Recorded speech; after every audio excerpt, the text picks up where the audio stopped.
ከፊታችን ሞት ተደቅኖ ከፊታችን ቀብር እያለ ሂሳብ እያለ ሲራጥ እያለ ግን እየተጨካከን ነው። ከፊታችን ብዙ ረጅም ዘላለማዊ ሀገር ከፊታችን ተደቅኖ ለማይረባ ጠፊ ነገር ሲባል መሃላችን ጥላቻ ነግሷል። መሃላችን መጨካከን በስቷል። መሃላችን እርስ በርሳችን ህይወት እየተቀጠፈ ነው። ንብረት እየወደመ ነው። አንዱ የሌላውን ሐቅ እየተጋፋ ነው።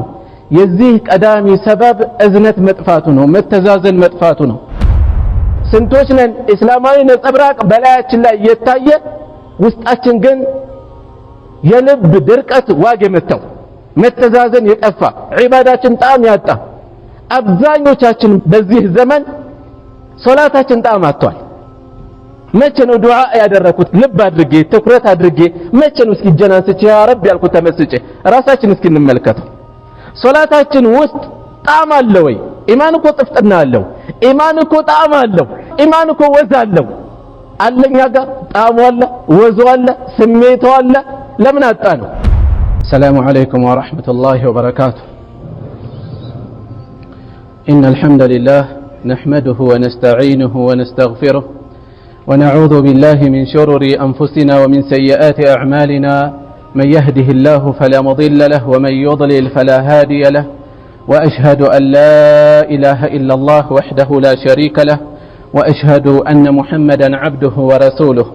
أحبتي في الله، يقول الله تبارك وتعالى في محكم تنزيله: كل نفس ذائقة الموت فإنما توفون أجوركم يوم القيامة فمن زحزح عن النار وأدخل الجنة فقد فاز. ጌታችን الله سبحانه وتعالى من إلال كل نفس ذائقة الموت ሁሉም ነፍስ ሞትን ቀማሽ ነች ይላል ጌታችን። ሁላችንም ሟቾች እንደሆነ እናውቃለን። ምድር ላይ ዘላለማዊነትን የተሰጠው እንደሌለ እናውቃለን። ከመሆኑም ጋር ጌታችን አላህ Subhanahu Wa Ta'ala በሞት ይገስጸናል፣ በሞት ያስፈራራናል።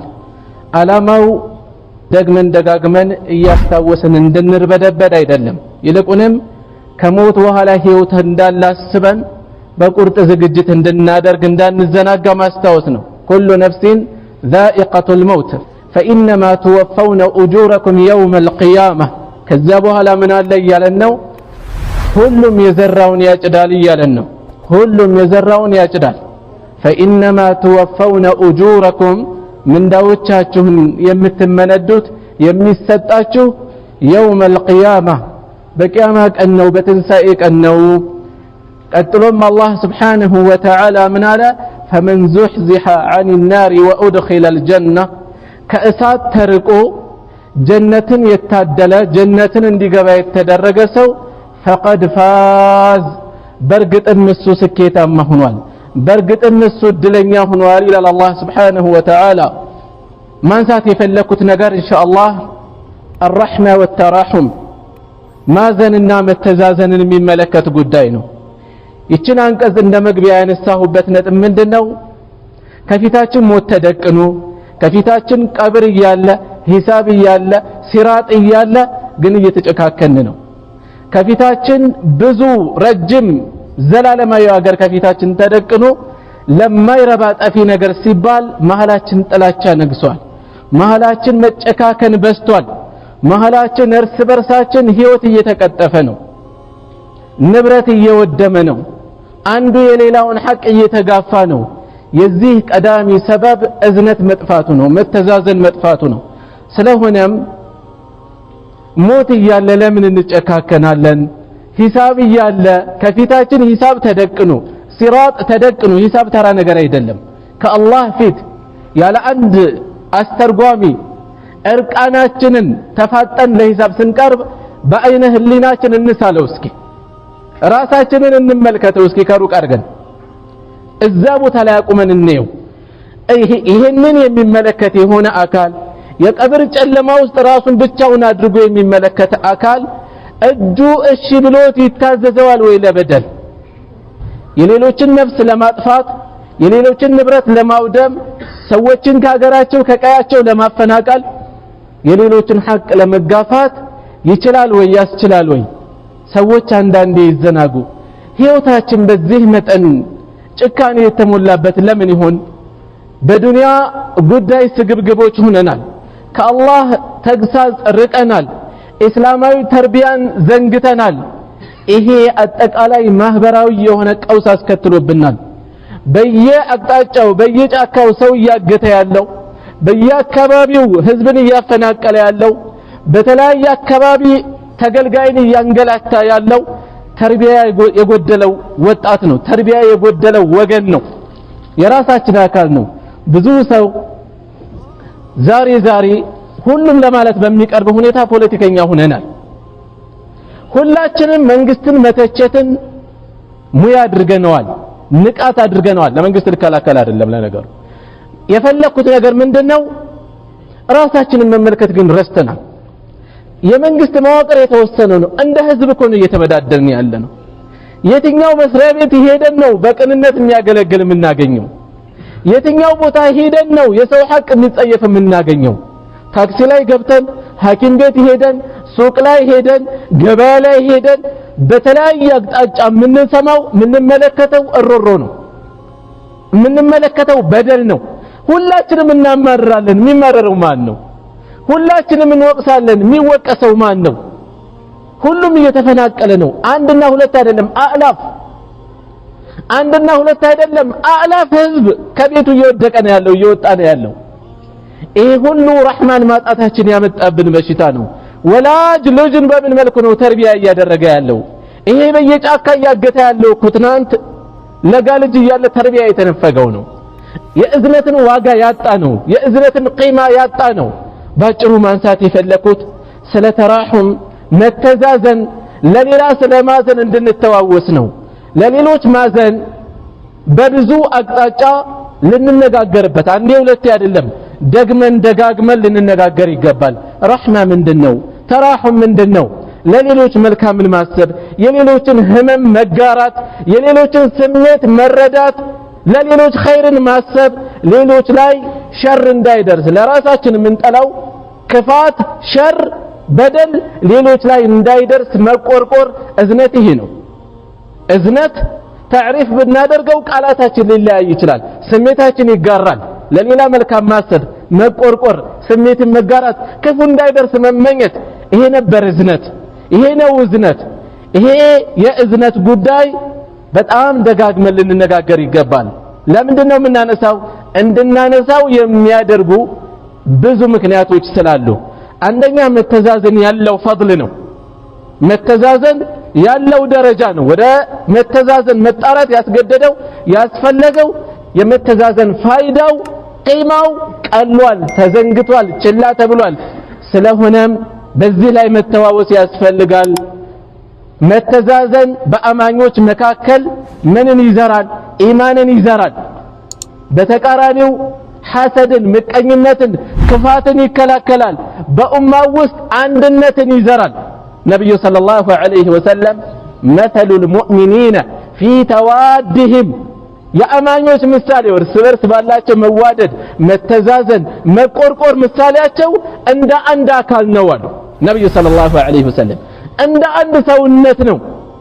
አንድ የሰውነት ክፍል ሲጎዳ ሙሉ ሰውነት እንቅልፍ አጥቶ በትኩሳት ያደራል። አፍንጫ ሲመታ አይን ያለቅሳል እንደሚባለው፣ ጣት ተቆርጦ ሁሉ ሰውነት ስቃይን ይካፈላል። ሙሉ አካል ይንፈራፈራል። ለምን? ህመሙ የጋራ ነው የሚሆነውና። ልክ እንደዚሁ መተዛዘን ሲኖር ህብረት ይጠነክራል፣ አንድነት ይጠነክራል። ስለዚህ አንድነትን መጠበቅ የሚያሳስበው የሆነ አካል ስለመተዛዘን ደግሞ ደጋግሞ ማሰብ ያስፈልጋል፣ መነጋገር ያስፈልጋል። ከዛም ባሻገር መተዛዘን የአላህን ስብሓነሁ ወተዓላ እዝነትን ያስገኛል። ነቢዩ ሰለላሁ ዐለይሂ ወሰለም አራሒሙን አዛኞችን የርሐምሁም አርረሕማን አዛኙ ያዝንላቸዋል። እርሐሙ መን ፊል አርድ የርሐምኩም መን ፊ ሰማእ፣ በምድር ላለ ዘኑ በሰማይ ያለው ያዝንላችኋል አሉ ነቢዩ ሰለላሁ ዐለይሂ ወሰለም። የአላህ እዝነት አንተ ጋር እንዲመጣ ትፈልጋለህ? የአላህ ረሕመት እኛ ጋር እንዲወርድ እንፈልጋለን። እንግዲያው መተዛዘን በሰፊው እንዲኖር መስራት አለብን፣ መቆርቆር አለብን።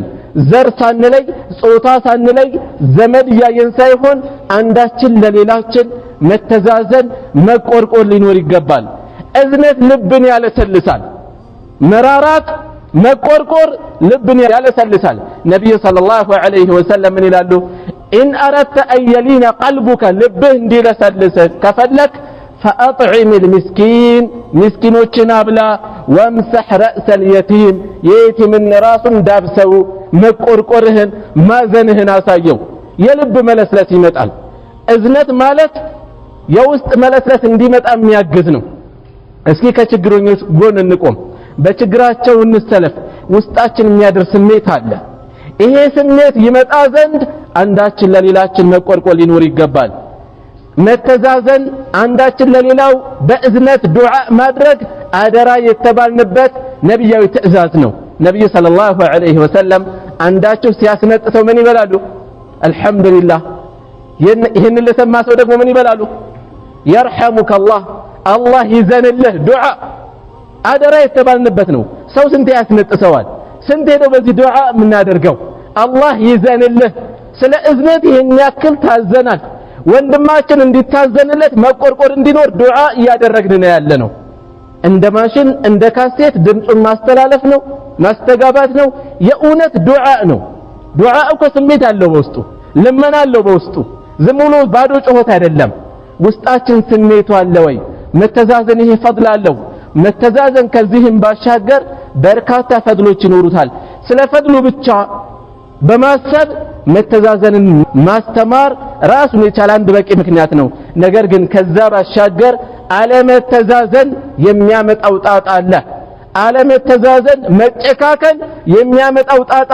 ስላለ ይሄ ራሱ ነቃ እንድንል አንዳችን ለሌላችን መቆርቆርን ትኩረት እንድንሰጥ ያሳስበናል ልብ መድረቅን ያስከትላል ልብ መድረቅ ስንቶች ነን እስላማዊ ነጸብራቅ በላያችን ላይ የታየ ውስጣችን ግን የልብ ድርቀት ዋግ የመታው መተዛዘን የጠፋ ዒባዳችን ጣዕም ያጣ አብዛኞቻችን በዚህ ዘመን ሶላታችን ጣዕም አጥቷል መቼ ነው ዱዓ ያደረኩት ልብ አድርጌ ትኩረት አድርጌ መቼ ነው እስኪ ጀናንስቼ ያ ረብ ያልኩት ተመስጬ ራሳችን እስኪ እንመልከተው ሶላታችን ውስጥ ጣዕም አለ ወይ ኢማን እኮ ጥፍጥና አለው ኢማን እኮ ጣዕም አለው ኢማን እኮ ወዝ አለው አለኛ ጋር ጣዕሙ አለ ወዙ አለ ስሜቱ አለ ለምን አጣ ነው አንዱ ሰበብ መተዛዘን መሐላችን ጠፍቷል መራራት መሐላችን ጠፍቷል ለልጅ ማዘን ለወላጅ ማዘን ለጎረቤት ለዘመድ ማዘን ጎዳና ላይ ወርቀው ለምናያቸው ማዘን መታከሚያ አጥተው ለሚንከራተቱ ሰዎች ማዘን ቤት ንብረታቸው ወድሞባቸው ለተፈናቀሉ ማዘን ብዙ አይነት የሚታዘንለት አለ ሽርክ ውስጥ ለሚማቀቅ ወገናችን ማዘን አለን ወይ በተጨባጭ ስሜት አለን ወይስ በድን ስሜት አልባ ሆነናል ስንቶች ነን ጺማችንን አሳድገን ነገር ግን ምን ያጣን የልብ ጥፍጥና ያጣን ስንቶች ነን በልብ ድርቀት የተመታነው ስንቶች ነን የሌሎች ህመም ከምንም ማንቆጥረው ስለዚህ ስለመተዛዘን እንድናወራ አንዱ ሰበብ አለመተዛዘን ያለውን አደጋ ማሰብ ነው የምንተዛዘን ካልሆነን የማናዝን ከሆነን የአላህ ንዝነት ነው የምናጣው ነብዩ ሰለላሁ ዐለይሂ ወሰለም ምን ይላሉ من لا يرحم الناس ለሰዎች የማያዝን ሰው لا يرحمه الله ያዝንለትም አሉ ስለዚህ አለመተዛዘን የሚያሳጣን ብዙ ነገር አለ የአላህ ንዝነት ያሳጣናል ነብዩ ሰለላሁ ዐለይሂ ወሰለም لا تنزع الرحمة إلا من شقي አሉ እዝነት ርህራሄ አይነጠቅ ማይነፈቅም ሸቅይ ከሆነ ድለቢስ ጠማማ ከሆነ ሰው ካልሆነ በስተቀር እዝነትን ማጣት ያጣነው ሌላ ነገር አለ ይሄ እዝነት አለመኖር ምልክት ነው ሌላ በሽታ አለ በውስጥ ስለ በሽታችን ስንል ስለ ህመማችን ስንል ልባችንን ልንከታተለው ልናክመው ይገባል ማለት ነው አለመተዛዘን ራሳችንን ከማህበረሰቡ እንድንወጣ ነው የሚያደርገን من كبائر الذنوب ነው የሚሆነው ነብዩ ሰለላሁ ዐለይሂ ወሰለም ምን ይላሉ በሐዲታቸው ليس منا من لا يرحم صغيرنا ليس منا ከኛ አይደለም من لا يرحم صغيرنا ለትንንሾቻችን የማያዝን ويعرف حق كبيرنا የተላላቆቻችንን ክብር የማያውቅ ይሆን አለማዘን በዚህ መጠን የተገለጸው ከኛ አይደለም ከሙስሊሞች አይደለም በዚህ ሰበብ ብቻ ከእስላም ይወጣል ማለት አይደለም የጥፋቱ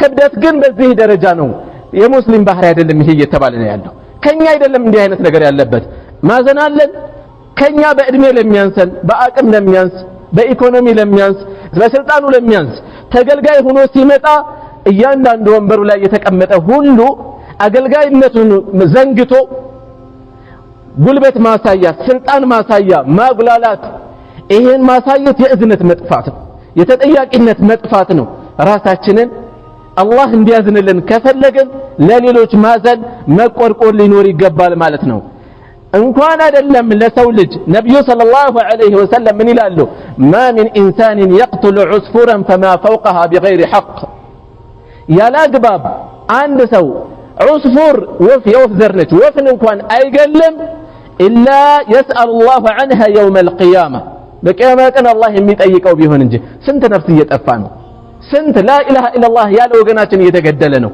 عصفور ወፍ የገደለ ሰው أمام الله ይጠየቃል እየተባለ ነው ከዛ ያለፈ ክቡር የሆነ የሰው ልጅ ህይወቱ እየተቀጠፈ ነው ያለው ይሄ የጭካኔያችን ርቀቱ ምን ያህል እንደደረሰ ነው የሚያሳየው ከእዝነት ምን ያህል እንደራቅን ነው የሚያሳየው አለመተዛዘን እሳት ለመግባት ሰበብም ይሆናል ነብዩ ሰለላሁ ዐለይሂ ወሰለም በአንድ ወቅት ምን ተብለው ተጠየቁ እከሊት የምትባል ሴት ሶላቷ ሰደቃዋ እንደዚህ በጣም ብዙ ነው ባይሆን ጎረቤቷን አዳት አድርጋለች አሏቸው የሳት ነች አሉ ሶላቷ ብዙ ነው የተባሉት ጾሟ ብዙ ነው የተባለው ነገር ግን ሌሎችን አታ ያረገች ነው ሲባል አስቡት ጎረቤት አይደለም አንድ ሰው ሁለት ሰው አይደለም ኡማን አዛም ያደርጋለኩ ታላላቆችን አዛም ያደርጋለኩ እንዲህ አይነት ነገሮች ሲነሱ ሌላ ባለቤት አንፈልግላቸው ራሳችንን እንመልከት ወደ ራሳችን እናምጣው እኔ እዚህ ጋር የት ነው ያለሁት ምላሴ ገብቷል አልገባም ሌሎችን አዛ በማድረግ እጄ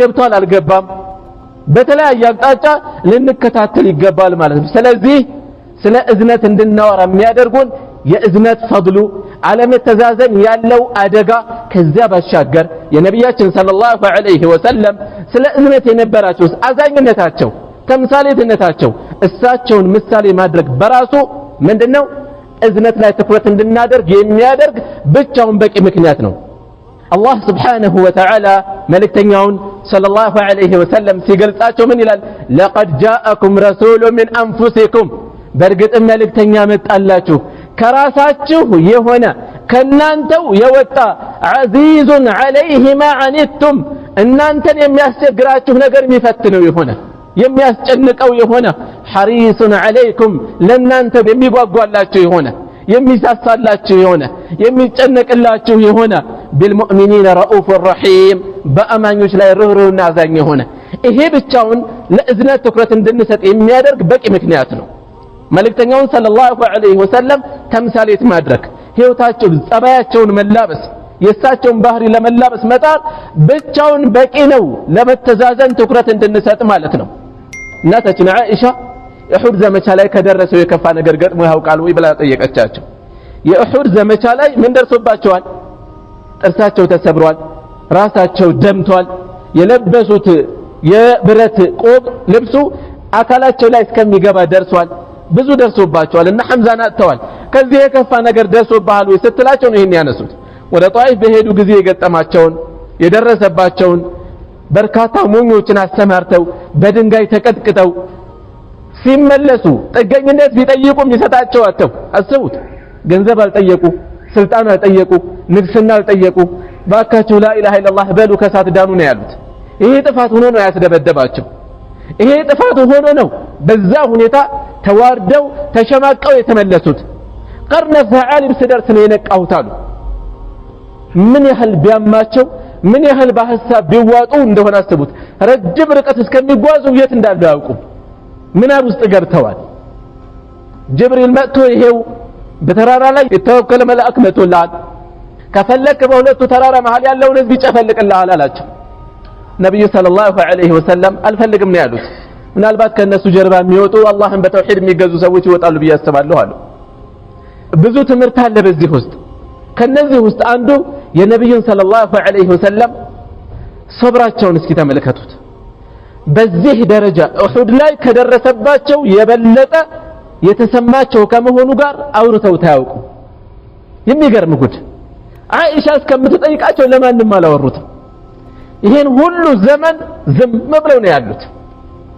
የፈለኩት ግን ዋናው ነጥብ ያላቸውን እነዚህ ከፊታቸው ያሉት ሙሽሪኮች ናቸው ይሄን ሁሉ አድርሰውባቸዋል ከነሱም ይወጡ ይኖራሉ ብለው ማዘን እስኪ ያስቡት እዚህ ቦታ ላይ እኛን እስኪ ያርጋቸው አስቡት ጎረቤታችን በደለን የሆነ አካል አንገላታን በድንጋይ ደበደበን ህዝብ ፊት አዋረደን ከዛስ መጥቶ እርምጃ ቢወስድልን አንድ አካል ህይወታቸውን ቢቀጥፍልን ምንድነው የሚሰማን ወይስ እድል ልስጣቸው ብሎ ቢጠይቀን ምንድነው የምንለው የነብዩ ሰለላሁ ዐለይሂ ወሰለም እዝነታቸው በዚህ ልክ ጥግ ድረስ የደረሰ ነበር ይሄ ብቻው ምሳሌ እንድናደርጋቸው የሚያነሳሳ በቂ ምክንያት ነው እንደዚሁም የነብዩ ሰለላሁ ዐለይሂ ወሰለም ሰሃቦችም መተዛዘን ላይ የነበራቸው ታሪክ ሲራቸው ምንድነው በራሱ ራሱን ችሎ ለኛ እንድንማማር የሚቀሰቅስ ነው الله سبحانه وتعالى من سيد يقلتاቸዋል ويؤثرون على أنفسهم ولو كان بهم خصاصة الناس ውስጥ ረሃብ ችግር ቢኖር እንኳን ከራሳቸው ሌሎችን ያስቀድማሉ ይሄ ነበር መቆርቆራቸው ይሄ ነበር ማዘናቸው አሁን ስንቶች ጎዳና ላይ ወድቀዋል ስንቶች የሚለብሱት ራፊ ጨርቃቸው ከየድልድይ ስር ወድቀው እናገኛለን ቤታችን የወደቀ ራፊ ጨርቅ እንኳን አንስተን አንሰጥ ጎረቤታችን ህይወቱ በምን ላይ እንዳለ አንጠይቅም ለና የነብዩን ሰለላሁ ዐለይሂ ወሰለም ሰሃቦች አራያ ማድረግ በራሱ ስለመተዛዘን ይቀሰቅሰናል ዛሬ ያለንበት ተጨባጭ ራሱ ስለመተዛዘን አጥብቀን እንድንነጋገር ያደርገናል ስንት ወገናችን ሽርክ ውስጥ እየማቀቀ ነው አስተውሰናል ተነጋግረናል ለወገኖቻችን እንድረስ አስተማሪ እንመድብላቸው እየሄድን እናስተምር በምንችለው እንነጋገር ማን ያለው ምን ያህል ትኩረት አድርገናል ስንት ወገናችን ጠንቋይ ዘንድ ይመላለሳል ምን ያህል ያስጨንቀናል ስንት ወገናችን በጥጋበኞች ህይወቱ እየተቀጠፈ ነው ምን ያህል እንጨነቃለን ስንት ወገናችን እየተፈናቀለ ነው ትኩረት እንሰጠዋለን ወይ ስንት ወገናችን በየጎዳና ላይ ወድቋል ተቸግሯል ሚላስ የሚቀመሳጡ ትዝ ይለናል ነብዩ ሰለላሁ ዐለይሂ ወሰለም እሱ ጠግቦ ጎረቤቱ የተራበሰው የከኛ አይደለም ነው ያሉት እናስተውሰዋለን እኛ የኢማናችን ጉዳይ ያሳስበናል የአኺራችን ጉዳይ ያሳስበናል እዝነት ርህራሄ ከውስጣችን አለ እነዚህ ነገሮች ሁሉ እኛን ስለመተዛዘን እንድናወራ ካልቀሰቀሱን ምን ይቀሰቀሰናል ምን ያነቃናል ስለዚህ አጥብቀን በዚህ ጉዳይ ላይ ልንነጋገር ይገባል የሙሐመድ ሰለላሁ ዐለይሂ ወሰለም ህዝቦች አይደለም ከሰሃቦች የወረስና አይደለም አላህ Subhanahu Wa Ta'ala በቁርአኑ ሙሐመዱን ረሱሉላህ والذين معه أشداء على الكفار رحماء بينهم እኛ ጋር አለ ይሄ ስሜት ሙሐመድና ከሱ ጋር ያሉ ባልደረቦቹ ከሃዲዎች ላይ ብርቱ ነበሩ ጠላት ላይ ብርቱ ናቸው እርስ በርሳቸው ግን የሚተዛዘኑ ነበሩ እነሱ ምሳሌ እናደርጋለን ወይ ታሪካቸውን እንሰማለን አዳምጦ ተደንቆ ማለፍ አለቀ እስላማዊ ትምህርት ምን ለወጥበት ምን ነጋገርበት ራሳችንን ምን ገራበት እንጂ ታሪክ ሰምተን ምናልፍ አይደለም ስለመተዛዘን ከዚህም ባሻገር አላህ Subhanahu Wa Ta'ala የሰጠው ወሳኝና ትልቅ ቦታ ብቻውን እንድንነጋገር ያደርገናል ጌታችን አላህ Subhanahu Wa Ta'ala ከሲፋቶቹ ውስጥ አንዱ ምንድነው ሲፈቱ الرحمة የማዘን መገለጫው ነው ረህማን በተመለከተ አላህ ሁለት ነገሮች ልናነሳ እንችላለን አንድ የሱ መገለጫ የሆነ ሲፋ አለ ረህማ ከዛ ባሻገር መخلوق የሆነ የተፈጠረ ዱንያ ላይ አላህ Subhanahu Wa Ta'ala መቶ ደረጃ ያለው ዝነት ፈጠረ 99ን ለአኺራ ሊያዝንበት አዘጋጅቶታል ለአማኞች ሊያዝንበት አንዷ ደግሞ ሰዎች ምድር ላይ ይተዛዘኑባታል እንስሳ እንኳን ወልዳ ልጇን እንዳትረግጠው ፈጥና የምትዞርበት ይሄን ዝነት አስቡት ከዛች ከአንዷ እዝነት የመነጨች ነች እንስሳቶች ዱር ላይ ተሰማርተው ላም ጥጃዋን ፍለጋ ወደ ቤት ስትቃረብ እንዴት ነው የምትሆነው ወደ ገጠር ያለ ሰው ሁኔታቸውን የሚያውቅ ሰው ይረዳዋል ልጅ ይጦረኛል ብላኩ አይደለም ጎሽ ለልጇ ስትል ተወጋች ይባላል ልጇ ስለሚንከባከባት ነው ስለሚጦራት ነው አይደለም አላህ Subhanahu Wa Ta'ala ከልባቸው ውስጥ ያስቀመጠው ዝነት አለ አላህ Subhanahu Wa Ta'ala አዛኝ ነው አዛኝ እንደሆነ ደግሞ ደጋግሞ ገልጿል ቁርአን ውስጥ 113 ምዕራፎች በቢስሚላሂር ረህማኒር ረሂም ነው የሚከፍቱት የሚጀምሩት الرحمن الرحيم ደጋግሞ በዝነቱ ያስታውሰናል ከዚህም ባሻገር አዛኝ መሆኑን በብዙ መልኩ ይናገራል كتب على نفسه الرحمة በራሱ ላይ ዝነትን ደንግጓል ማንም ሳያስገድደው ጌታችን አላህ Subhanahu Wa Ta'ala ደግሞ ደጋግሞ ولولا فضل الله عليكم ورحمته ይለናል የአላህ ትሩፋትና እዝነቱ ባይኖር ኖሮ ሸይጣን ያሳስታችሁ ነበር፣ መንገድ ትስቱ ነበር፣ እንደዚህ ተሆኑ ነበር። ደጋግሞ ነው የገለጸው አላህ Subhanahu Wa Ta'ala። ስለ እዝነት ያስታውሰናል። ወረቡከል ገፉሩ ዙር ረሕማ፣ ጌታህ እጅግ መሐሪና የእዝነት ባለቤት ነው ይለናል አላህ Subhanahu Wa Ta'ala። ነብዩ ሰለላሁ ዐለይሂ ወሰለም ምን ይላሉ በሐዲሳቸው? ኢነላህ ከተበ ኪታበን፣ አላህ መጽሐፍን ጽሕፈትን ጽፏል። ምን የሚል ነው? ኢነ ረሕመቲ ሰበቀት ገضቢ፣ እዝነቴ ቁጣዬን ቀደመች ይላል። እዝነቱ የሰፋ ነው። የት ነው ያለው? ዓርሽ ላይ ነው። عنده ከሱ ዘንድ ነው የተቀመጠ። فهو مكتوب عنده فوق العرش። አዛኝነቱ ነብዩ ሰለላሁ ዐለይሂ ወሰለም ደጋግመው ያስታውሳሉ። ከዚህም ባሻገር ጌታችን አላህ Subhanahu Wa Ta'ala ተዋብ ነው፣ ተውበትን ተቀባይ ነው። ይሄ ራሱ አዛኝነቱን ነው የሚያመላክተው። قل يا عبادي الذين أسرفوا على أنفسهم، እነዚያም በነፍሶቻቸው ላይ ድንበር ያለፉ ባሮችን በላቸው لا تقنطوا من رحمة الله፣ ከአላህ እዝነት ተስፋ አትቁረጡ በላቸው። ተውበት እዝነት ነው። ከዚህም ባሻገር ኢስላምን የሰጠን ጌታ ወረዲቱ ለኩም الاسلام ዲና፣ ከሃይማኖት እስላምን ወደድኩላችሁ። እዝነቱን እኮ ነው የምናየው በዚህ ውስጥ። እንደ ኢስላም ውብ ነገር ምን አለ? እንደ ኢስላም ያማረ ሸሪዓ ምን አለ? እንደ ተውሂድ ያማረ ሰላም ምን አለ? በሽርክ ውስጥ ምንድነው ያለው? ሰው እኮ ጉጉት ጮኸ ብሎ ይጨነቃል አይደል እንዴ? ሰው እኮ ወፍ መግራ በረረች ብሎ ይሄ መንገድ አይገጥመኝም እንዴ ይላል። እሷ በራሷ ሐጃ ላይ ነው ያለችው። በተውሂድ ውስጥ ሰላም አለ። በተውሂድ ውስጥ ዋስትና አለ። ሽርክ ሲኖር ጅኑ ያስፈራሃል፣ ጠንቋዩ ያስፈራሃል፣ ተርኪ ምርኪ ሁሉ ያስፈራሃል፣ ገሪባ ሁሉ ያስፈራሃል። ይሄ ሰውዬ ምናልባት ወልይ ሳይሆን አይቀርም ይላል። ስንት ነገር አለ የሚያስፈራው። በተውሂድ ውስጥ ምን አለ? ረሕመት እዝነት አለ የአላህ Subhanahu Wa Ta'ala። በኢስላም ውስጥ እዝነት አለ። በቂሳስ ውስጥ እዝነት አለ። አላህ Subhanahu Wa Ta'ala ቂሳስን በተመለከተ ምን ሲል ይገልጸዋል? ያ አዩሃ الذين آمنوا፣ እናንተ ያመናችሁ ሆይ ኩቲበ አለይኩሙል ቂሳስ፣ በእናንተ ላይ ቂሳስ ተደነገገ። ቂሳስ የአምሳያ ቅጣት ማለት ነው። ምንድነው እሱም? ፊል ቀትላ፣ በግድያ ላይ የገደለ ይገደላል። ሆነ ብሎ አውቆ ነፍስ ያጠፋ የሆነ ሰው الحر بالحر والعبد بالعبد والأنثى بالأنثى ألف ካለ በኋላ ከዛ ምን ይላል? ذلك تخفيف من ربكم ورحمة፣ ይሄ ለናንተ ማቅለልና ዝነት አለበት አለ። እንዴት ነው ዝነት ያለበት? በቂሳስ ውስጥ ህይወት ይጠበቃል። በቂሳስ ውስጥ ሰላም ይጠበቃል። ለዚያም ነው ሌላ ቦታ አላህ Subhanahu Wa Ta'ala ምን የሚለው?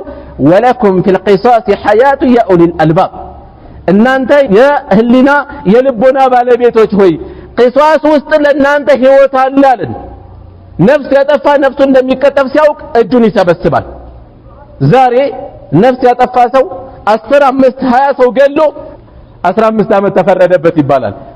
12 ዓመት ተፈረደበት ይባላል። በመክሮ በ8 ዓመቱ ይወጣል። ምናልባት በፖለቲከኛ ለውጥ ምክንያት ከዛ በፊት ካልወጣ ሰላም መጣ የሚመጣ ነገር የለም። ቀጥሎ የሚመጣው ለበቀል ነው የሚዘጋጀው። በለውና ድገሙ በዱላ 5 ብር እንጂ ሌላ ማትበላ ይላል የድሮ ሰው። 5 ብር ብዙ ነበር በዛን ጊዜ።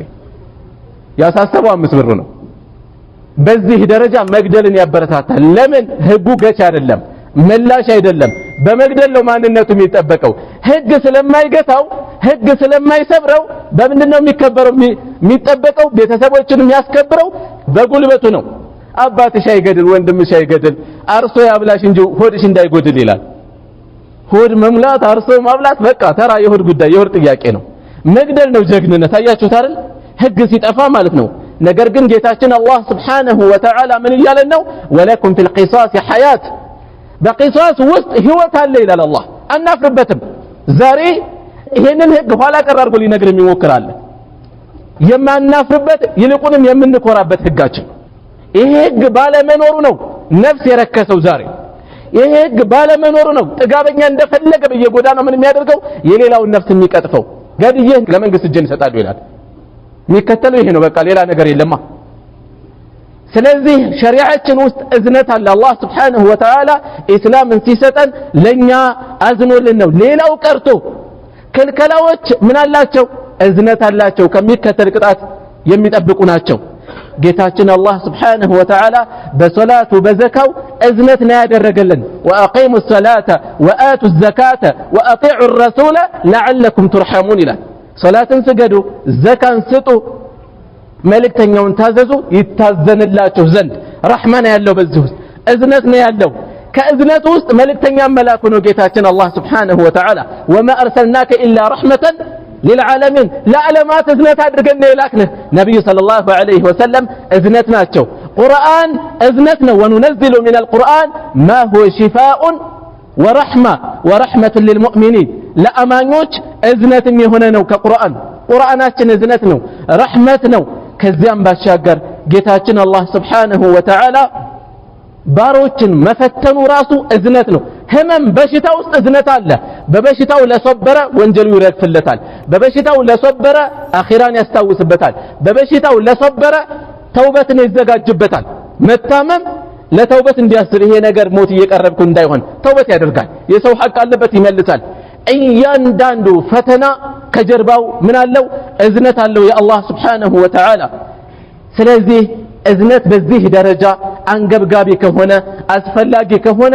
ምን አይነት ሱራዎች ናቸው ያሉት በምን መልኩ ነው መተዛዘን ያለብን አንደኛ ነገር ለራስ ማዘን አላህ Subhanahu Wa Ta'ala ምን ይለናል ያ አዩሃ الذين آمنوا قوا أنفسكم وأهلكم نارا እናንተ ያመናችሁ እናንተ ሰዎች ወይ ራሳችሁንም ቤተሰቦቻችሁንም ከእሳት ጠብቁ ለራስ ማዘን እውነት ለራሱ በትክክል የሚቆረቆር እውነተኛን ማዘን የሚያዝን ሰው ራሱን ሽርክ ላይ ማግድም ራሱን አስካሪ መጠጥ ውስጥ አያስገባም ራሱን ጎጂ ወንጀሎች ውስጥ አይገባም ለራሱ የሚያዝን ሰው ይጠነቀቃል ብልጥ ማለት የዛሬ አላፊ ስሜቶቹን ለማርካት ብሎ የነገ ዘላለማዊ ህይወቱን የሚያጨልም አይደለም ለራሱ የሚያዝን ሰው ምን ያደርጋል ከወንጀል እጁን ይሰበስባል የአላህን ትእዛዝ ይጠብቃል ለራስ ማዘን ይሄ ነው ነብዩ ሰለላሁ ዐለይሂ ወሰለም ይሄ ቀርቶ በዒባዳ እንኳን ራሳችን እንድናዝን አሳስበዋል ወሊነፍሲከ ዐለይከ ሐቀን ለነፍስህ በራስህ ላይ ሐቅ አለን ያሉት የምንሰግደው የሌሊት ሶላት የምንጾመው ትርፍ ዒባዳ ትርፍ ጾም ራሳችንን እስከሚጎዳ እንዳይደርስ ያሳስቡናል ያስታውሱናል ነብዩ ሰለላሁ ዐለይሂ ወሰለም አላህ Subhanahu Wa Ta'ala ደጋግሞ የሚያስፈራራን እኮ ለራሳችን እንድናዝን ነው ወተቁ የውመን ቀንን ፍሩ ይለናል አላህ ترجعون فيه إلى الله ወደ አላህ የምትመለሱበትን ለራሳችን እንድናዝን እያስታወሰን ነው አላህ Subhanahu Wa Ta'ala ሌላኛው ደግሞ ለልጆች ማዘን ነው ለልጆቻችን ማዘን ለልጆች ማዘን ብዙ መልክ አለው ለነሱ በለሰለሰ መልኩ መቅረብ ማዘን ለወደፊት ህይወታቸው ማሰብ መቆርቆር አኺራቸውን የሚያጨልም ሁኔታ ላይ እንዳይሄዱ መጠንቀቅ አስተዳደጋችንን ማስተካከል አቀራረባችንን ማለስለስ ብዙ መልክ ይኖረዋል ነብዩ ሰለላሁ ዐለይሂ ወሰለም በአንድ ወቅት ሐሰንን እየሳሙ ያለ የልጃቸው ልጅ አልአቅራዕ ኢብኑ ሐቢስ التميمي እኔ 10 ልጆች አሉኝ አንዳቸውንም ስም ያላውቅም አላቸው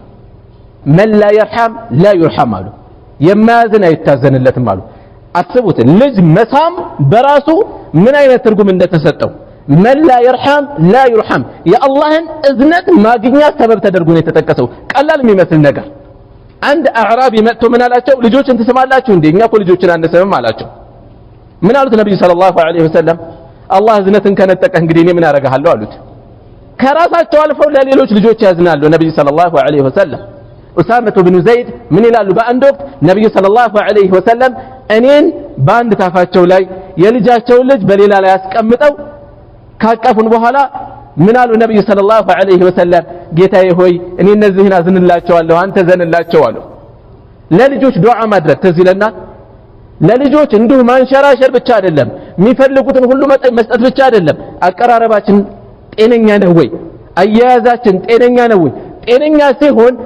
በህይወት እያሉም ሊጠቅሙ ይችላሉ ኋላ ላይ ቢሞቱም እንደዚሁ ይጠቅማሉ ነብዩ ሰለላሁ ዐለይሂ ወሰለም اذا مات الانسان انقطع عمله የሰው ልጅ ሲሞት ስራው ይቋረጣል ሶስት ሰዎች ሲቀሩ ከነዛ ውስጥ አንዱ አወለድን صالح يدعو له ደግ ልጅ ጥሎ የሞተ ዱዓ የሚያደርግለት ተርቢያ ስታደርገው ኋላ ላይ ይከፍልሃል ነብዩ ሰለላሁ ዐለይሂ ወሰለም ሶስት ልጆችን ለአቅመ መጠን ሳይደርሱ የሞቱ ልጆችን የቀበረ ሰው በሞት ያጣ ሰው አላህ ጀነትን ይሰጠዋል ነው ያሉት ከዛም ባሻገር ሶስት ሴት ልጆችን ተንከባክቦ ያሳደገ ሰው አላህ በእነሱ ጀነትን ይሰጠዋል ሁለት ሳሏቸው በሁለትም አላህ ጀነትን ይሰጠዋል የገዛ ልጆቹን በተርቢያ ስለኮተኮተ በዚህ መልኩ ይመነዳበታል አላህ ጀነትን ይሰጠዋል እየተባለ ነው መልእክተኛው ሰለላሁ ዐለይሂ ወሰለም የልጃቸው ልጅ በአንድ ወቅት ሞት አፋፍ ላይ ከደረሱ በኋላ አቀፍ አድርገውት ነፍሱ ልትወጣ እየታገለች ነው ያለችው። እንባቸው ፈሰሰ።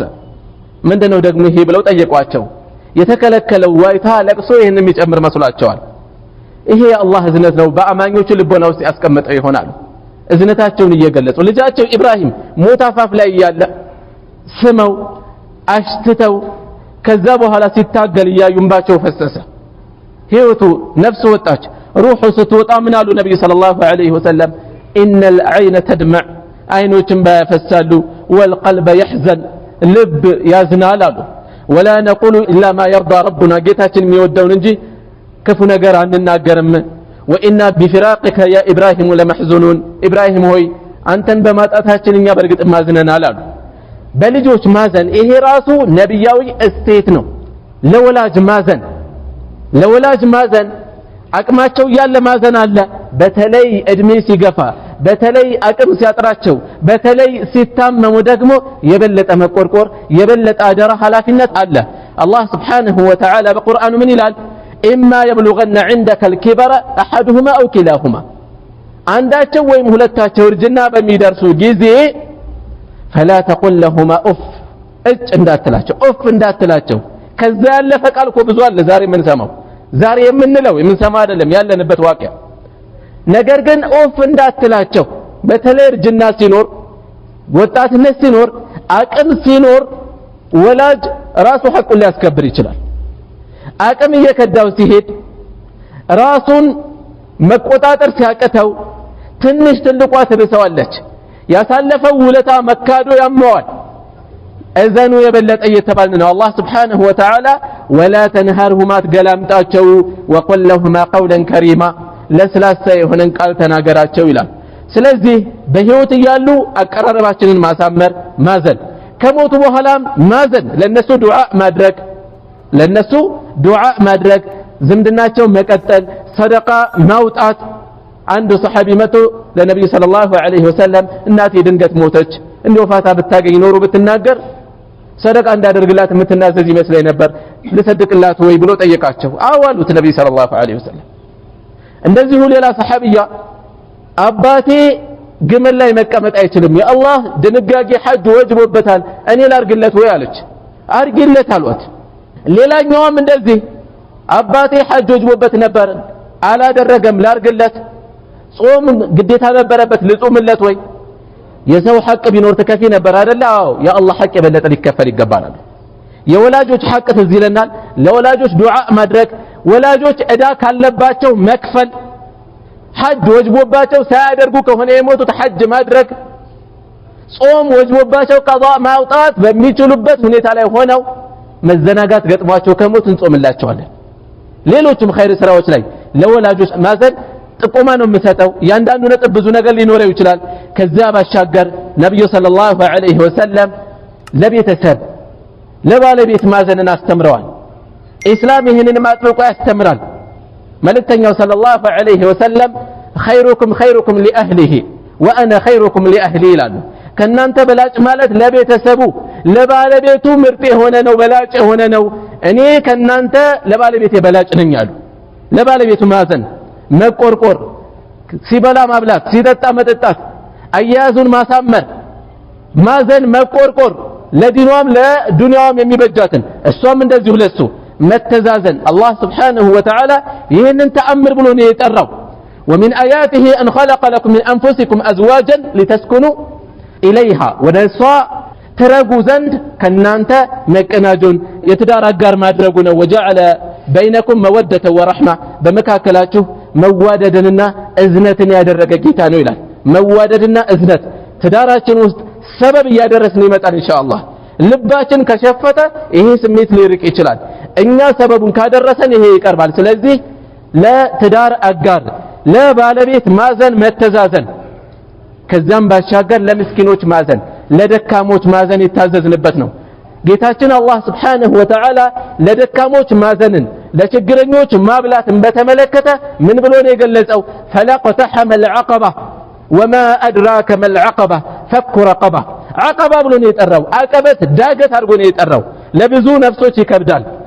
የሰው ልጅ فلقتحم العقبة عقبتنا አላቋረጠም አልገባበትም አልወጣም وما أدراك ما العقبة فك رقبة ባሪያን ነፃ ማውጣት ባሪያን ነፃ ማውጣት አንድ عقبة ተብሎ ነው የተገለጸው أو إطعام في يوم ذي مسغبة برهاب ቀላ የተቸገረን ሰው ማብላት عقبة ተብሎ ነው የተጠራው يتيما ذا مقربة ቅርብ የሆነ ዘመድ أو مسكينا ذا متربة እንደዚሁም የተጎዳ የተቸገረ ፈላ የወደቀን مسكينا ማብላት አላህ Subhanahu Wa Ta'ala በዚህ መልኩ عقبة አድርጎ ይገልጸዋል ማለት ትልቅ ነገር እንደሆነ ሲያሳስበን ትልቅ ጉዳይ እንደሆነ ሲያሳስበን ቂማን ሰጠዋለን ወገን ሰጠዋለን ቦታን ሰጠዋለን መተዛዘን የሚባለውን የተቸገረ ለየቲም ማዘን ራሱን ዳብሰን ከጎኑ ቆመን አባቱን በማጣት የፈጠረበትን ክፍተት ለመሙላት ከጎኑ እንቆማለን እናቱን ያጣ ልጅ እናቱን የተለየ ልጅ በምን መልኩ ነው የምንይዘው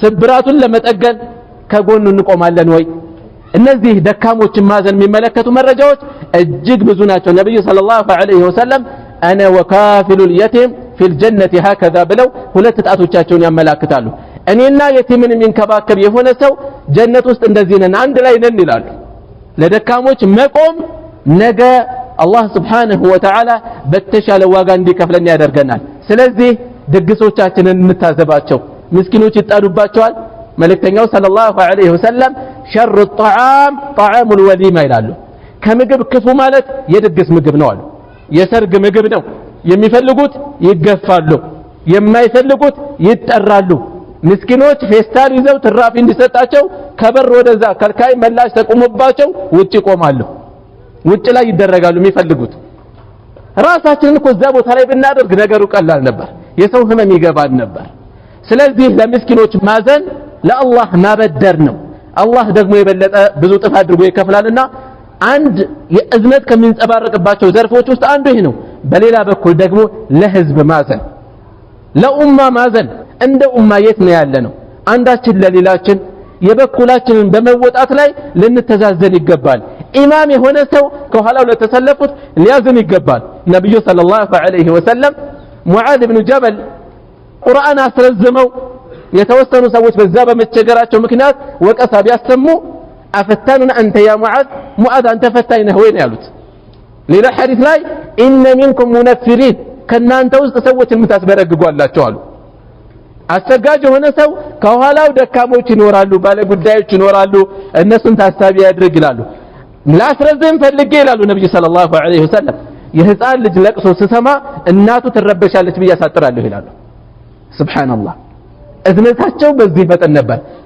ኢማም የሆነ ሰው ስለ ተከታዮቹ አላህ ሊፈራ ይገባል ሊያዝን ይገባል ኸጢብ የሆነ ሰው ስለ አድማጮቹ ሊጨነቅ ይገባል የሚጠቅማቸው ነው ያስተላለፈ ያለው ወቅታዊ ነገሮችን ያነሳላቸው ነው ዝናብ ላይ እሳት ላይ ሲንቃቁ ታሳቢ ያደርግላቸዋል ኸጢብ የሆነ ሰው አላህ ሊፈራ ይገባል ሊያዝንላቸው ይገባል አስተዳዳሪ የሆነ ባለስልጣን የሆነ በየመስሪያ ቤቱ የተሾመ ሰው አላህ ሊፈራ ይገባል ካልሆነ ከአላህ ፊት ይጠየቃል ሐቃቸውን ሊወጣ ሊያስተናግድ ይገባል ፖሊስ የሆነ ሰው አላህ ሊፈራ ይገባል ነብዩ ሰለላሁ ዐለይሂ ወሰለም من ضرب صوتا عند ግርፋትን የመታ ሰው ظلما በበደል اقتص منه يوم القيامه በቂያማ ቀን ከሱ ይበቀሉታል ሰዎች እንዲበቀሉት ያደርጋል ያመቻቻል አላህ ስንት ናቸው በሆነች ዘርፍ ላይ በተቀመጡ ቁጥር ደካማ ላይ እንደፈለጉ እጃቸውን የሚዘረጉ ስንቶች ናቸው ማዘር ይገባል ዳዒያ የሆነ ሰው መሻይኽ ዑለማ ለህዝባቸው ሊያዝኑ ይገባል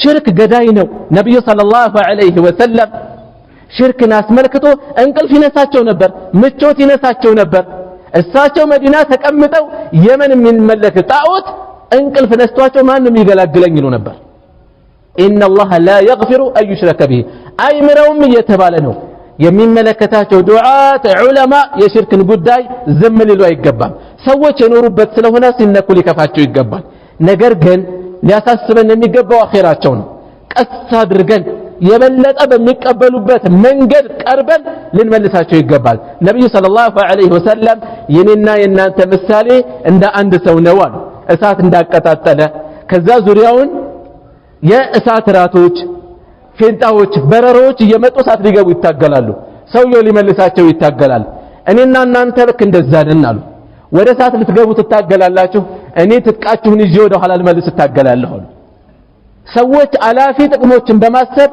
ወደ ወንጀል ይጓዛሉ ወደ ሽርክ ይሄዳሉ የተለያዩ ነገሮች ይጎትቷቸዋል ዱዓት ዑለማ አላህን በመፍራት ለኡማ ለህዝባቸው ሊያዝኑ ይገባል ከወንጀል ሊመልሷቸው በተለይ በዚህ ዘመን ደግሞ ዘረኝነት ነግሶ እየተባላን ያለነው ዝም ሊሉ አይገባም አላህን ልንፈራ ይገባል ለሌሎች ልናዝን ለኡማ ልናዝን ይገባል ማዘን ማለት ይሄ ነው ሌላ የውጭ ጠላት ሲመጣ ሪያል እርስ በርስ አንዱ ሌላው ላይ ዱላ ሲያነሳ አንዱ ሌላው ላይ እሳት ሲደግን ዝም ብለን የምንታያይ ከሆነ እውነተኛ መቆርቆር የለም ይሄ እውነተኛ መተዛዘን የለም እዚህ ውስጥ በሌላ በኩል ደግሞ ለዱዓት ማዘን ያስፈልጋል ለዑለማ ማዘን ያስፈልጋል እጅግ በርካታ መሻይኾች ህይወታቸው እጅግ ሰግጣጭ ነው ስንት የመስጂድ ኢማሞች እስኪ ምን ላይ ነው እንዴት ነው እየኖሩ ያሉት መስጂዶች 2000 3000 ከፍሏቸዋል ሌላ ሰበብ የላቸው ልጅ ቢታመም ራሳቸው ህመም ቢገጥማቸው ከዛ በፊት ራሳቸው እንዴት እየኖሩ ነው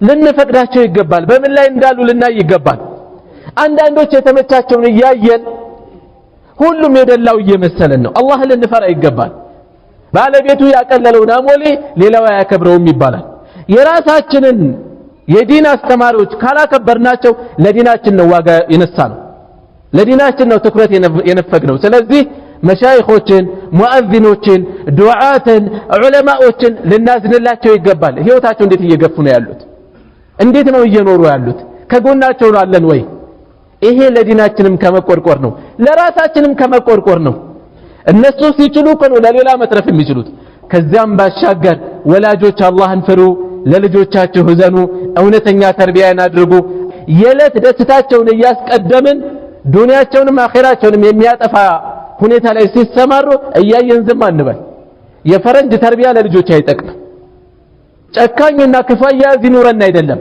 በሌላ በኩል ደግሞ ቅጥ ያጣ ልጆችን የሚያበላሽ አስተዳደግም ዱንያ አኺራ ያሳጣል ነገ ምን ተጠየቅባቸው ይሆናል ልጆች ለወላጆቻቸው ዘኑ ያሉበትን ኋላ ጸጸት ይወርሳቸዋል ኋላ ልጆቻቸው ተመሳሳይ ሂሳብ ይከፍሏቸዋል ሚስቶች ለባሎቻቸው ማዘን ባሎች ለሚስቶቻቸው ማዘን በዚህ ዘመን ያለው ነገር በብዙ አቅጣጫ ቀዳዳችን በስቷልና እርስ በርሳችን ልንተዛዘን ይገባል ከዚያም ባሻገር አዛችንን ፈተናችንን ክፋታችንን በመሰብሰብ ለኡማው እንዘን በእጃችን በምላሳችን ሌሎች ላይ የሚደርስን ክፋት በማቀብ በመሰብሰብ ለኡማው እንዘን የምንጽፈው ስንት ፈተና ያመጣ ነው የምንናገረው ስንት ህብረተሰብን እየጎዳ ነው እንዘን ለህብረተሰባችን እንዘን ለወገናችን ምንድነው የምንጽፈው ቲክቶክ ላይ እንዴት ነው እየወጣ ያለው ክፉ አርያ ለህዝብ ቀርቶ ነገ ልጅ ጥሩ የሚያልፍ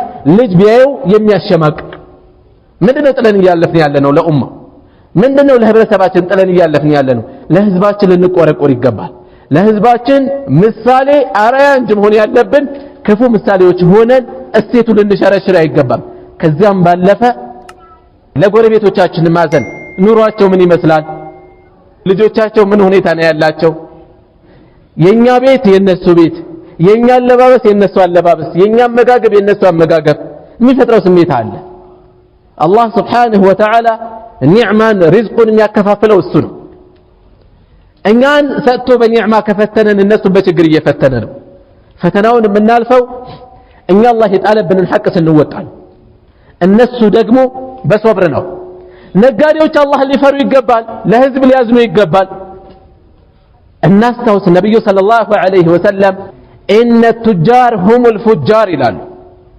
ነጋዴዎች አመፀኞች ናቸው አሉ ስንቱ ነጋዴ ስፍር ያጓደለ ነው ሚዛን ያጓደለ ነው እቃ ያጭበረበረ ነው ስንቱ ነጋዴ አላህ ሀብት ሰጥቶት ሐቅ አይወጣም ስንቱ ነጋዴ በርካታ አላስፈላጊ ከኢስላም ጋር የማይሄዱ ከአላህ ጋር የሚያጣሉ እቃዎችን ይሸጣል ነገሮችን ያቀርባል ስንት ነጋዴ ኡማው ላይ ክፋት ይፈጽማል ስንት ነጋዴ ግብይቱ በውሸት የተሞላ ነው ስንት ነጋዴ በማይገባ ቦታ በትንሽ በትልቁ ይምላል እነዚህ ሁሉ የተወገዙ ነገሮች ናቸው እውነትም ኢነ التجار هم الفجار የተናገሩት ነብዩ ሰለላሁ ዐለይሂ ወሰለም ናቸው አላህ ያዘነላቸው ሲቀሩ ስለዚህ ለራሳችንም እንዘን ለሌላው ለኡማው እንዘን ምናቀርበው ነገር ላይ እንዘን والله ቀደም ባለው ዘመን ነጋዴዎች የገዙት ዕቃ የራሳቸው ሐቅ እኮ ነው። ይሄኛው ቀደም ብሎ ስለገባ በርካሽ ነው የገባው፣ ይሄኛው በቅርብ ስለገባ ትንሽ ዋጋው ጨምሯል። አንድ አይነት ነው ዋጋው፣ ይሄኛው ይሄን ያህል ነው፣ ይሄኛው ይሄን ያህል ነው። ጨምሮ ቢሰጡ ማንም እኮ ጥያቄ የለባቸውም። ህሊናቸው ግን ተመልከቱ ምን አይነት ሁኔታ እንደነበራቸው፣ ምን አይነት ሐቀኝነት እንደነበራቸው። ሰው ዕቃ ረስቶ ቢሄድ ቢሳሳትባቸው ይጠብቃሉ። አማና ጠባቂነታቸው ዳዕዋ ነበር በራሱ። እጅግ ብዙ ነጋዴ እስላማዊ ነጸብራቅ ይንጸባረቅበታል፣ እስላማዊ ስቴት በላዩ ላይ ይታያል። ነገር ግን ልቡ ከእስላማዊ ተርቢያ የራቀ፣ ተግባሩ ከእስላማዊ ተርቢያ የራቀ ክፉ ምሳሌ እየሆነ ነው ያለው። ከራሱ አልፎ ሙስሊሞችንም እስላምንም እያጠለሸ ነው ያለው። ስለዚህ መተዛዘን በዚህም ረገድ ሊኖር ይገባል። በዳዕዋ ላይ ሊኖር የሚገባ መተዛዘን አለ። ይሄ ዱዓቶችን መሻይኾችን የሚመለከት ነው። አላህ ስብሓንሁ ወተዓላ ለነቢዩ ሰለላሁ ዐለይሂ ወሰለም ምን ይላቸዋል? ፈቢማ ረሕመትን ሚነላህ ከአላህ በሆነ እዝነት ሊንተ ለሁም ለሰለትክላቸው ይላቸዋል። ወለው ኩንተ ፈዘን ገሊዘል ቀልብ ለንፈዱ ሚን ሐውሊክ አንተ ደረቅና ልበ ደንዳና ብትሆን ኖሮ ከዙሪያ ይበተኑ ነበር። ለምናስተምረው አካል ማዘን ያስፈልጋል። ሸይኽ ሙሐመድ ብኑ ዓብድል ወሃብ ረሒመሁላህ ዳዕዋቸው አንዱ ፍሬ እንዲያፈራ አላህ ያገዘበትን ስንመለከት ምናልባትም አቀራረባቸው ነው። እስኪ ኪታቦቻቸውን ተመልከቱ። ኢዕላም ረሒመከላህ፣ ኢዕላም አርሸደከላሁ ሊጣዓቲሂ። ለሚያስተምሩት አካል ዱዓ ያደርጋሉ። ከምንናገረው በላይ እኮ ዱዓችን ሊሆን ይችላል ሰውን የሚመልሰው። በተለያየ አቅጣጫ ልናንኳኳ ይገባል። እውነትም በተለያየ አቅጣጫ አጉልቶ ማሳየት፣ አቀራረባችንን በተዋበ መልኩ ማድረግ፣ ከዛም ባሻገር የምንጠራው አካል ለኔ ያስቦልኝ እኮ ነው የሚል ስሜት እንዲያድርበት ማድረግ። ይሄ እኮ ትልቅ ነገር ነው። ባይቀበለን እንኳን በእርግጥ ለኔ ተቆርቆሮ እኮ ነው ይላል፣ ለኔ እኮ አዝኖልኝ ነው ይላል። ይሄን እኮ ማግኘት ቀላል ነገር አይደለም። መሃላችን ቢያንስ የመግባባት ምን አለ ድባብ አለ ማለት እኮ ነው። የመደማመጥ ድባብ አለ። ይሄ እኮ ቀላል ነገር አይደለም። አስተማሪ የሆነ ሰው በዚህ በኩል ሊያዝን ይገባል። ያንን አዕራቢ እናስታውሰው፣ መስጂድ ግቢ ውስጥ ገብቶ ሽንቱን የሸናው ሰሃቦች ሲጮሁበት ነብዩ ሰለላሁ ዐለይሂ ወሰለም ተውታሉ። ከዛ በኋላ ቀስ አድርገው አናገሩት። ወይም ሙዓዊየቱ ኢብኑ አልሐከምን እናስታውስ፣ ሶላት እየተሰገደ እያለ እንደማይወራ አያውቅም ለካስሱ። ከጎኑ ያለው ሰው ሲያስነጥሰው የርሐሙከላህ አልኩት አለ ሶላት ውስጥ ሆኜ። ከዛ ሰዎች የጎሪጥ ተመለከቱኛል፣ እዛው ነው ባይናቸው መቱኛል። ምክንያታቸው አልገባኝም አለ። ወይኔ እናቴ ተጣኝና ምን ሆናችሁ ነው የምታዩኝ አልኳቸው አለ። የበለጠ ጨመረ። ታፋቸውን መታ መታ አረጉ አለ። አሃ ዝም በል እያሉ ነው ማለት ነው ብዬ ዝም አልኩ አለ። ሶላቱ ሲያልቅ ነብዩ ሰለላሁ ዐለይሂ ወሰለም ማን ነው የተናገረው አሉ አለ። እኔ ነኝ የአላህ መልእክተኛ ሆይ፣ ነገር ግን ማጥፋት ፈልጌ አይደለም አልኳቸው አለ።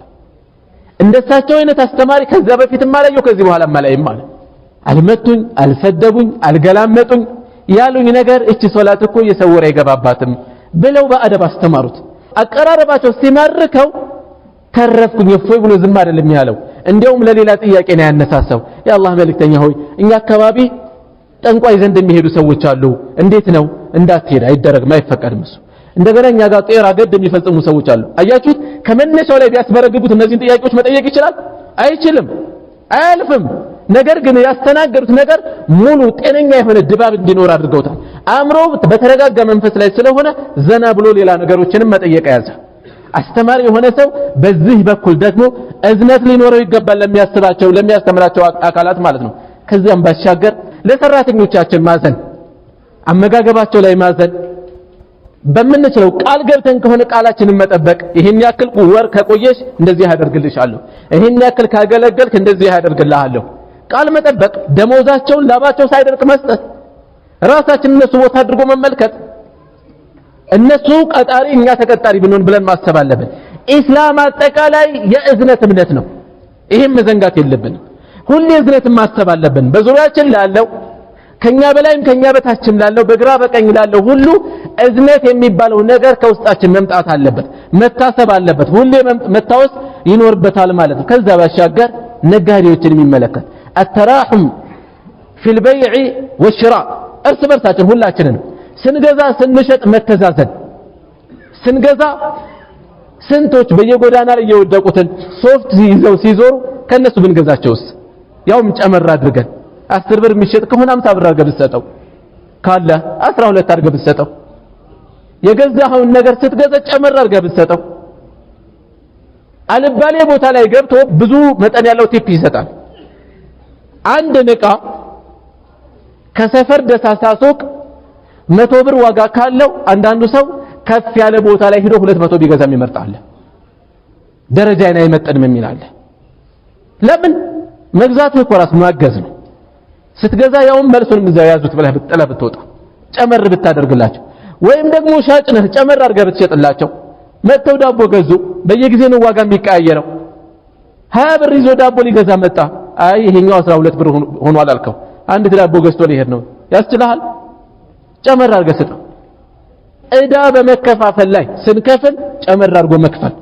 ቀድመን ሸርጥ አድርገን ካልተቀመጠ ችግር የለውም፣ ወለድ አይገባም። አንድ ሰው 20 ሺህ ብር አበድሮን ነበር ወይም የሆነ እህል አበድሮን ነበር። ከሰጠን መጠን ጨመር አድርገን ሰጠነው። ቀድመን ቃል አላስቀመጥንም። ቃል አስቀምጠን 20 ከሰጠኝ በኋላ 30 ሰጣለሁ ካል ምንድነው የሚሆነው?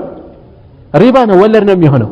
እንደዛ ሳይሆን ስንመልስ በራሳችን ጨመር አድርገን ብንመልስ ያው መመለስ ከኖረ እኮ ነው። በዚህ ዘመን ምንድነው እየሆነ ያለው? መላሽ እኮ ተንቀባሮ ነው ከሰጠም ከመለሰ ጨቀጨቀኝ መቀመጫ ሰጠኝ እያለ ማለት ነው። አበዳሩ እየተሸማቀቀ ማበደር ውለታ መዋል ነው። ነብዩ ሰለላሁ ዐለይሂ ወሰለም አንድ ያበደራቸው ሰው ለሳቸው በማይመጥን መልኩ ቃላት ከበድ አድርጎ ተናገራቸው። ሰሃቦች እርምጃ ሊወስዱበት ሲሉ ተውታሉ። ምክንያት ለባለ ሐቅ መናገር ይችላል አሉ፣ ተውታሉ። ዛሬስ ባለ ሐቅ ስልክ ይዘጋበታል፣ ክፉ ቃል ያዳምጣል። አንድ የገንዘብ እጅስ ከምትገባ ዝም ልበል ይላል፣ እየተሳቀቀ ይጠብቃል። ለምን? ይሄ ነው ወይ መሆን ያለበት መሃላችን? መተዛዘን እንዲህ አይደለም። ስንከፍልም ስናበድርም እዝነት ሊኖር ይገባል። ስንገዛም ስንሸጥም መተዛዘን ሊኖር ይገባል። በሁሉም አቅጣጫ መተዛዘን አለብን። የመጨረሻ ነጥብ የማነሳው ይህን የእዝነት መንፈስ እንዴት እናዳብረው? ምን የሚያግዙ ነጥቦች አሉ ለመተዛዘን? አንዳችን ለሌላው መቆርቆርን የምናዳብረው በምን አግባብ ነው? እንዴት ነው የምናስገኘው የሚለውን ማሰብ ያስፈልጋል። አንደኛ ደካሞች ቦታ ላይ ራሳችንን አድርገን መመልከት።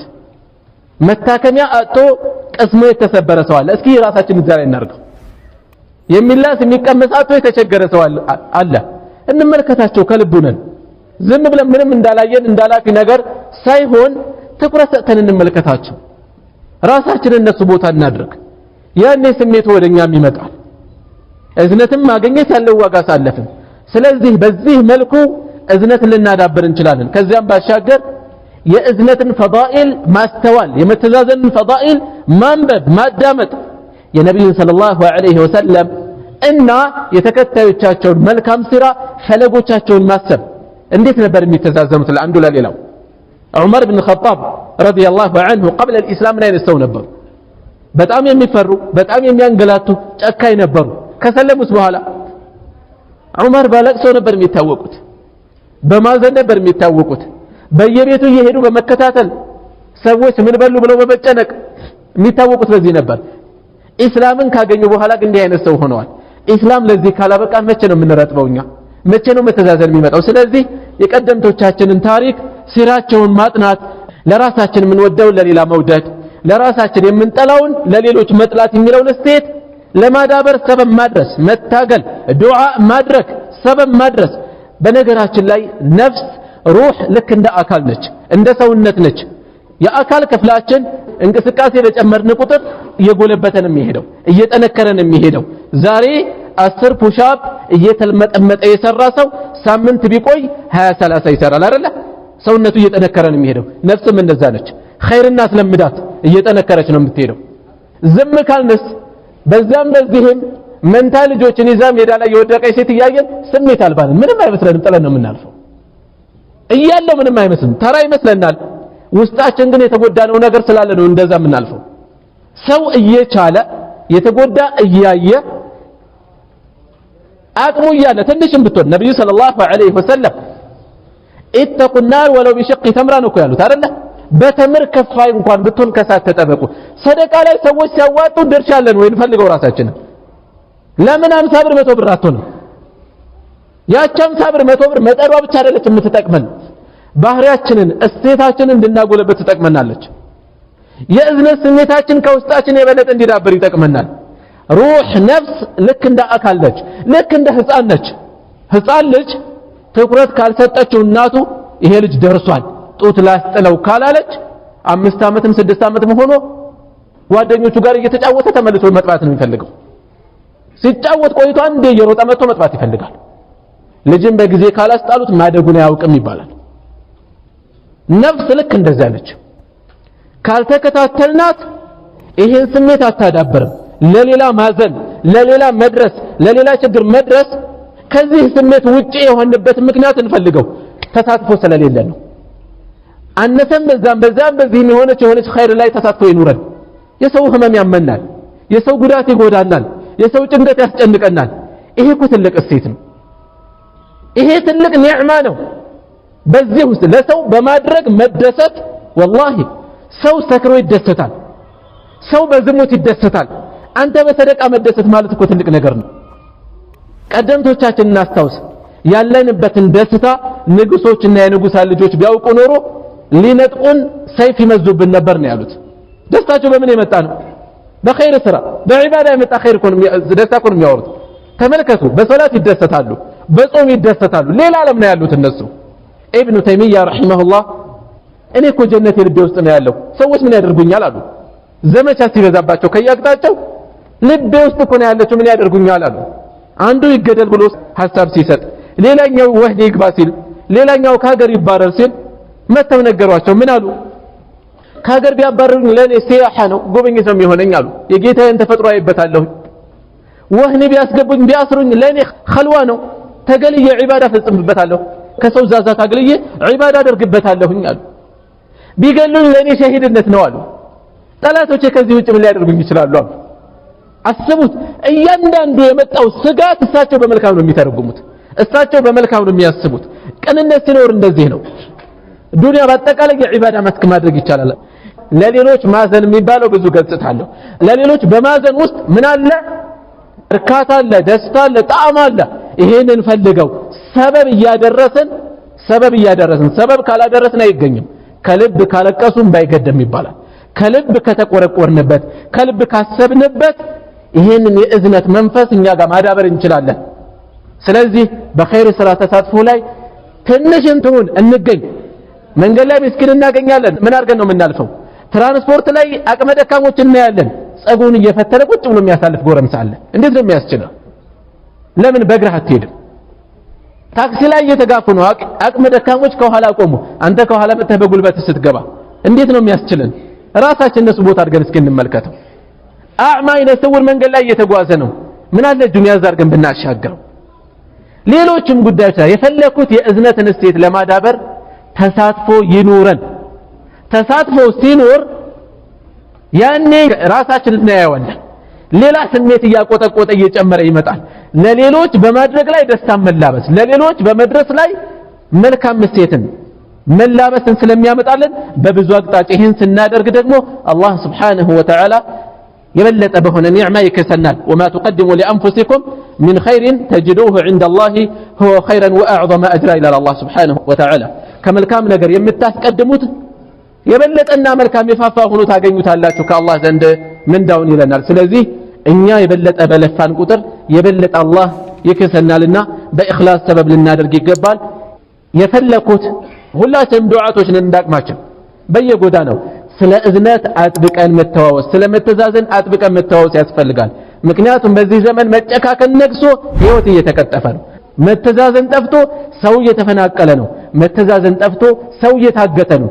ከዚህ ሁሉ ጀርባ እዝነትን ያልተማረ ብዙ ጨካኝ ትውልድ አለ። ስለዚህ ልጆቻችን ልብ ውስጥ የህይወትን ክብር እንዲያውቁ አርገን ኮትኩታቸው። የነፍስን ክብር አንድ ነፍስ መንጠቅ የምንችለው እኛ እንዳልሆነ ለርካሽ ጥቅም ብሎ ልጆች በዚህ መልኩ ሌሎችን እንዳያጠቁ ተርቢያቸውን ማስተካከል ያስፈልጋል። እዚህ ላይ በቃናል። سبحانك اللهم وبحمدك اشهد ان لا اله الا انت استغفرك واتوب اليك والسلام عليكم ورحمه الله وبركاته.